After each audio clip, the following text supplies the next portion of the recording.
You think you're free? You're not. You're a slave. And the worst part is, you chose your chains. Every morning you wake up and polish them. But I have choices, you say. I can go where I want, buy what I want, say what I want. Sure you can. And a dog on a longer leash can run in bigger circles. Still a dog, still a leash. Here's what Epictetus knew that you don't. You're only as free as the things you don't need. Count them. Go ahead, count the things that own you. Your reputation, that's a chain. Your comfort, another chain. That person whose opinion keeps you up at night might as well be holding your leash. You think you possess things, but watch what happens when someone threatens to take them away. Watch yourself scramble. Watch yourself beg. Now tell me who owns who. But Epictetus was a slave. You say, like that's some kind of argument against him. Yes, he was property. Actual property. His leg was broken by his master, left him limping for life. And you know what? He was freer with a chain on his ankle than you are with your mortgage paid off. Because he understood something you keep running from. Everything you think you control is already gone. Your body, on loan, your money, numbers in someone else's computer, your loved ones, here on visitors' passes. You're sitting there right now worried about something, aren't you? Something you can't control but you're trying to anyway. Like squeezing water, the harder you grip, the less you have. And you call this freedom? You call this living? Look at your phone. Go ahead, look at it. How many times today? 50? 100? Each notification, a little tug on your chain. Each buzz, a master calling. You carry your slavery in your pocket and pay monthly for the privilege. Then you wonder why you feel trapped. The cage door is open, but you're too busy checking your likes to notice. Epictetus said, "No one is free who is not master of himself." Simple sentence, revolutionary idea. Because right now, who's your master? Your boss? Your bank account? That ex who still lives rent-free in your head? You've got more masters than a dog at a trainer's convention. Here's the thing about external masters. They're everywhere. Your government tells you what you can't do. Your culture tells you what you should want. Your family tells you who to be. And you tell yourself the biggest lie of all. Someday, I'll be free. When I have enough money. When I find the right person. When I finally get that promotion. Someday. The slave's favorite word. But internal slavery? That's where it gets interesting. That's where you really sell yourself cheap. Every time you say, I have to, when you mean, I choose to. Every time you blame someone else for how you feel. Every time you let yesterday's ghost or tomorrow's phantom rob you of right now. You're not just wearing chains, you're forging new ones. You want to know something funny? You're more enslaved than Epictetus ever was. At least he knew who owned him. You've got invisible masters you don't even recognize. That knot in your stomach when someone doesn't text back, that's a master. That need to check what everyone else is doing, master. That voice saying, you're not good enough, master, master, master. Men are disturbed not by things, but by their opinions about things. Epictetus wrote, Death? Not terrible. Your opinion about death? That's what keeps you up at night. Poverty? Just a state. Your fear of poverty? That's what makes you a wage slave. Rejection? A word. Your need for acceptance? That's what makes you perform like a trained seal. You're performing right now, aren't you? Even alone, you're performing for an audience in your head, rehearsing conversations that will never happen. Winning arguments with people who forgot you exist. Building a case for why you're right and they're wrong. The courtroom in your skull never adjourns. Stop for a second. Just stop. Feel that? That discomfort? That's what freedom feels like at first. No script, no role, no audience. Just you and the terrifying possibility that you could choose differently. Right now, this second. But you won't, because freedom is scarier than slavery when slavery is all you know. Let me tell you what real slavery looks like in the modern world. It's the person who can't enjoy their coffee because they're thinking about work. It's the couple who can't make love because they're worried about the mortgage. It's the parent who can't play with their kids because they're planning tomorrow's schedule. It's you, right now, reading this, but thinking about something else. Epictetus taught, wealth consists not in having great possessions, but in having few wants. But you've been programmed to want everything. New car, bigger house, perfect relationship, flawless body, impressive career, exciting life. Want, want, want. Each want another bar in your cell. You know what's really perverse? You're proud of your chains. You show them off. Look how busy I am. Translation: look how important my slavery makes me feel. I'm so stressed. Translation: I'm so owned. Absolutely swamped. Translation: I've given away every moment of my life and I'm bragging about it. The phone rings. You answer. Why? It might be important. To who? The phone owns you. The doorbell rings. You answer. The email comes. You respond. Pavlov's dog had nothing on you. At least the dog got treats. What do you get? More obligations, more chains, more masters to serve. Here's what Epictetus knew from experience. The only thing you actually control is your will. Your ability to choose your response. That's it. That's your entire kingdom. Everything else, your body, your possessions, your reputation, even your life, can be taken from you, will be taken from you, is being taken from you right now while you pretend otherwise. But your will, your choice, your decision about what things mean, that's yours until the moment you die, and you're trading it for what? Approval? Security? The illusion of control? You're selling your birthright for a mess of pottage and calling it success.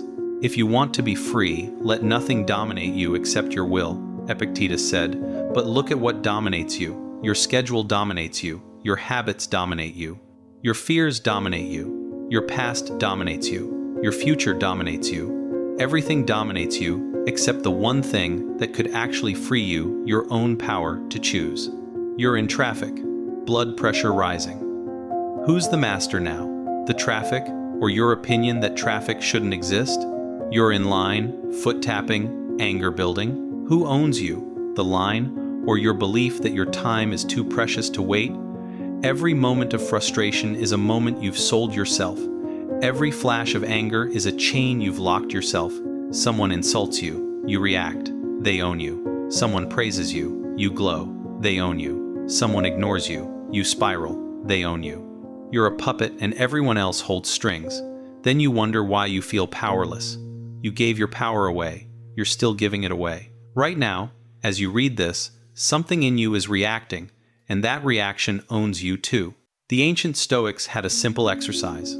They'd start each day remembering what wasn't theirs. Today I might lose my money. Today I might lose my health. Today I might lose my life. Not to be morbid, to be free. Because when you really accept what you don't control, you finally see what you do control. And when you see what you do control, you realize most people never use it. Think about yesterday. How many times did you choose? Really choose? Not react? Not follow the script? Not do what you always do? Actually choose? Once? Twice? Never? You lived a whole day on autopilot and called it your life. No wonder you feel dead inside. You are dead. Dead people don't choose. They just continue. First say to yourself what you would be, and then do what you have to do, Epictetus instructed. But you let the world tell you what to be. Then you do what you think you have to do to become that thing. Then you wonder why it feels empty. You're living someone else's life and charging yourself rent for the privilege. What would happen if you stopped? Right now. What if you stopped trying to control what you can't control? What if you stopped needing what you don't need? What if you stopped performing for an audience that mostly doesn't exist? What would be left? Just you and your choices. And that terrifies you more than any slavery. Because here's the real truth Epictetus understood. Most people don't want freedom. They want better chains, golden chains, comfortable chains, chains that make others envious. But still chains, still slavery, still the daily grind of trying to control the uncontrollable while ignoring the one thing you can control. You say you want peace? Stop declaring war on reality. You say you want happiness? Stop demanding that life be different than it is. You say you want freedom? Stop choosing slavery and calling it something else. The door is open. The door has always been open, but you have to walk through it. No one can push you through. No one can carry you through. You have to choose. And that's the one thing you keep refusing to do. The slave market where Epictetus was sold no longer exists, but the slave market in your mind? That's open 24/7, and you're both the seller and the buyer. Every day, you auction off your freedom to the highest bidder. Anxiety bids high, fear bids higher, habit outbids them all. Going once, going twice, sold. Another day of your life gone to masters who don't even exist except in your head.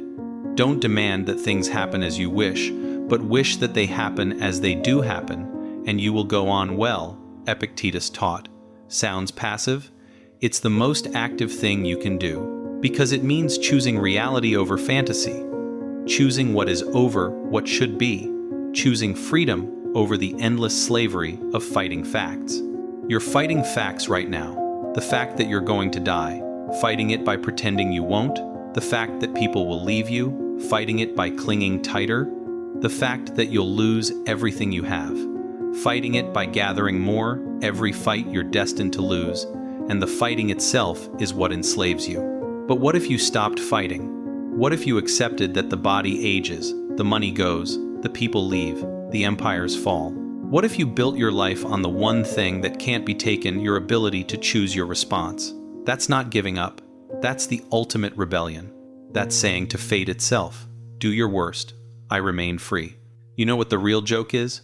You're reading this, looking for the secret, the technique, the hack, something to add to your collection of self-help band-aids. But Epictetus isn't offering you something to add. He's showing you what to subtract. Subtract your need for approval. Subtract your fear of judgment. Subtract your addiction to control. Keep subtracting until only freedom remains. No one can hurt you without your permission, Epictetus said. But you hand out permission slips like candy on Halloween. Someone cuts you off in traffic, here's permission to ruin my morning. Someone disagrees with me online, here's permission to steal my peace. Someone doesn't love me back, here's permission to destroy my worth. Permission, permission, permission. Then you blame them for using what you gave them. The rain falls. You curse it. Who's the fool, the rain or you? Your flight is delayed. You rage. Who suffers, the airline or you? Your plans fall apart. You panic. Who's punished, life or you? Every moment you spend wishing reality was different is a moment you've enslaved yourself to impossibility. You want to know why you'll never be free until you understand this? Because freedom isn't something you achieve. It's something you stop preventing. Every moment you're choosing chains or choosing freedom. Not with your words, with your reactions, with your needs, with your demands on life. With every must and should and have to that runs through your mind. Epictetus lived this. Broken leg, still free. Sold as property, still free. Owned by another human being, still free. Because he understood that freedom lives in that tiny gap between what happens and how you respond. That microscopic pause where choice lives. Most people never even notice it. They go straight from stimulus to response, like the animals they claim they're not. But you're not most people, are you? Or you wouldn't still be reading. Some part of you knows that your chains are showing. Some part of you feels the weight. Some part of you is tired of polishing your shackles and calling it productivity. That part? That's the only part that matters.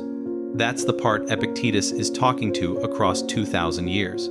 It is impossible for a man to learn what he thinks he already knows, Epictetus warned. And what do you think you know? That you need respect? That you need security? That you need love? That you need success? You don't need any of it. You want it. Big difference. Needs enslave. Wants can be chosen or released. But you've confused your wants with needs for so long you can't tell the difference. Test it. Next time you say, I need, stop. Change it to, I want. I need them to understand becomes, I want them to understand. Feel the difference? One makes you a slave, the other leaves you free. One puts your peace in their hands, the other keeps it in yours. One word, whole different world. The world will test you, every day, every hour. Here's your freedom. It says all you have to do is give up control. But you won't. You'll keep trying to steer the river, keep trying to command the wind, keep trying to manage reality, and reality will keep laughing at you, not cruel laughter, the laughter of a universe watching a child try to lift the ocean. You're trying to lift the ocean right now, with your worries, with your plans, with your desperate need for things to go your way. Put it down. The ocean doesn't need lifting. It needs accepting. And in that acceptance, not resignation, not defeat, but clear-eyed acceptance of what is lives, the only freedom you'll ever know. Freedom is the only worthy goal in life. It is won by disregarding things that lie beyond our control, Epictetus stated.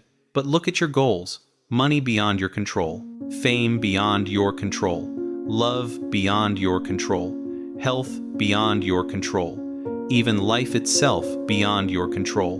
You've aimed your entire existence at targets you can't hit. Then you wonder why you feel like a failure. The only target you can hit? Your own will, your own choice, your own response. That's it. That's your entire domain. Seems small? It's infinite. Because in that space between stimulus and response lives every possibility, every freedom, every power you actually have. But you have to claim it. No one can give it to you. Many will try to take it. Only you can surrender it. And you do surrender it. Every day. Every time you say, "He made me angry." No, you chose anger. "She broke my heart." No, you chose heartbreak. "It ruined my day." No, you chose ruin. Own your choices or be owned by them. There's no third option. There never was. The philosopher's slave knew something the emperor didn't. Real power isn't making the world obey you. Real power is not needing it to.